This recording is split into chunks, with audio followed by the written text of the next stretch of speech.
Shankar, Bhagyanagar municipal employees union president, recognition union.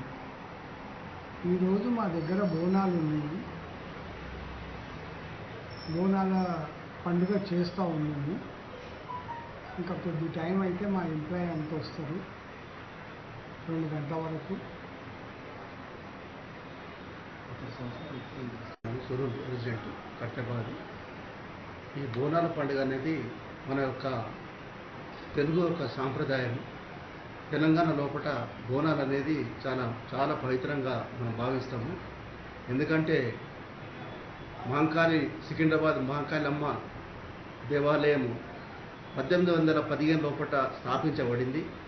అప్పటి నుంచి మన హైదరాబాదు, సికింద్రాబాదు, ఓల్డ్ సిటీ మొత్తము ఈ బోనాల పండుగ అంటే ఒక మహా ఉద్యమంగా చేస్తుంటారు.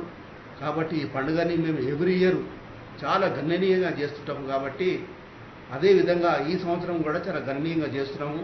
కాబట్టి అందరికీ మా యొక్క వచ్చిన విలేకరులకు కానీ వచ్చిన మా యొక్క ఎంప్లాయీస్ కానీ అందరికీ ధన్యవాదాలుగా తెలియజేస్తాం. శుభాకాంక్షలు ఉద్యోగులకి, ఉద్యోగ కార్మికుల బంధుమిత్రులు అందరికీ. ఈరోజు తెలంగాణ రాష్ట్రం ఏర్పడి 10వ సంవత్సరంలో జరుపుతున్న ఈ బోనాలు మన recognised union Bhagyanagar municipal GHMC employees union తరపు నుండి అధ్యక్షులు శంకరన్న పిలుపు మేరకు మిగతా జోన్లో అందరూ దీంట్లో పార్టిసిపేట్ అయ్యి ఘన విజయం చేశారు.